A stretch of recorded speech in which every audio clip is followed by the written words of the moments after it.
I liked how you wore like an anxiety shirt there this morning. Is that on Right. purpose? Yeah.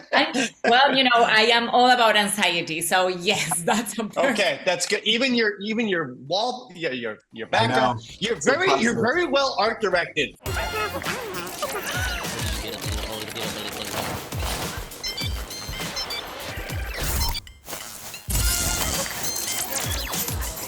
Hi guys, thank you so much for having the time to talk to us. So first of all, I wanted to ask you because we left off Riley that was still really young, and now we have Riley that her story is surrounding the hockey team a lot. So I kind of wanted to know why you decided to make those aspects the most important. There's a lot of stories with teenage girls, and we're like, how do we do something unique and specific? Like what's unique about Riley? And we're like, it's pretty cool that she plays hockey, and she's like kind of a sports girl. We're like, that would be really cool to dial that up and kind of get into that world. And on top of it too, when you're doing sports at that age, when you're really young, you kind of automatically just make the team. But when you start to get older, you suddenly have to try out, and making the team is kind of a harder thing to do. And that dials up your anxiety, which is what we really needed to do in order to tell the story we wanted to tell with Riley. Oh, that's awesome. And when we find out that anxiety was going to be one of the new emotions, everyone was so excited. There were like memes like, yeah, that's me, and all of that. So it was a really popular emotion, even before the movie came out or is coming out. So I wanted to ask you about that. Why did you decide to make anxiety one of the main new emotions? I knew I wanted new emotions to show up, but which ones, right? And which ones are ones that I could tell a story about, and which ones are really important to the age that Riley was. But I made a whole list. I made a giant list of emotions that were all possibility.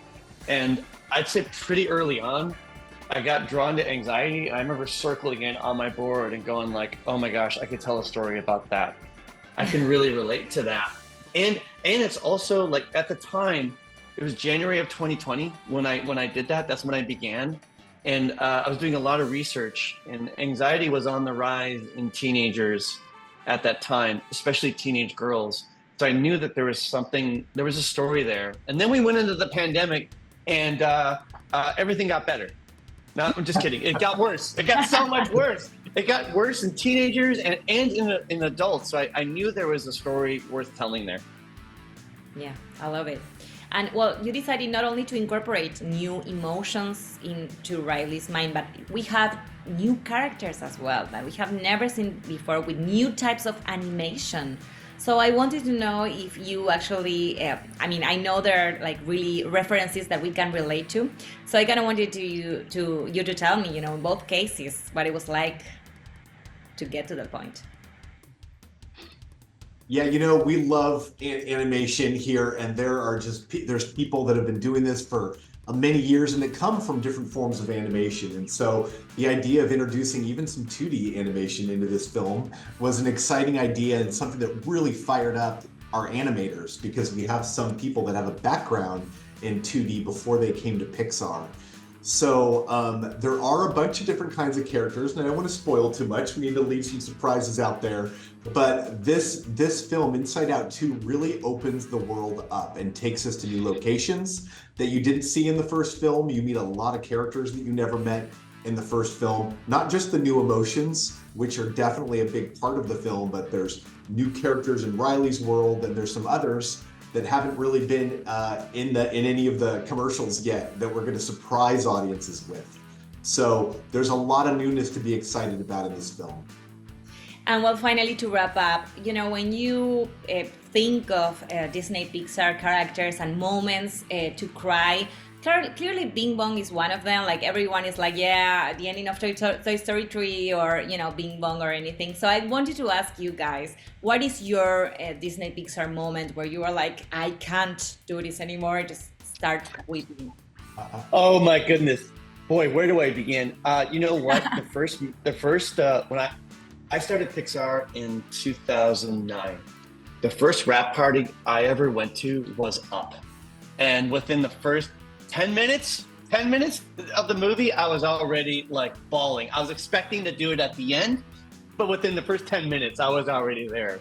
So that one really hit me, and I think that one's really near and dear to my heart because that was the first kind of rap party I ever went to. That's a good one, Kelsey. Going way back to Monsters Incorporated, because I worked on that one too. The end of Monsters Incorporated, where Sully is at the door and hears Boo's voice, is another one of those moments that I just absolutely love. I know, right? Well, thank you guys so much for your time. I really, really love what we could see from the movie so far. So congratulations. Thank you so much. I liked how you wore like an anxiety shirt there this morning. Is that on purpose? Yeah. Well, I am all about anxiety, so yes, that's on purpose. Okay, that's good. Even your wall, your background. You're very well art directed for your Zoom. You're very well art directed. Jason Deemer, our production designer, would approve. It's very nice. Really, it's like an Almodovar thing going on here. I love it. It's really nice. It's so nice to meet you. You too, guys. Take care. Thank you.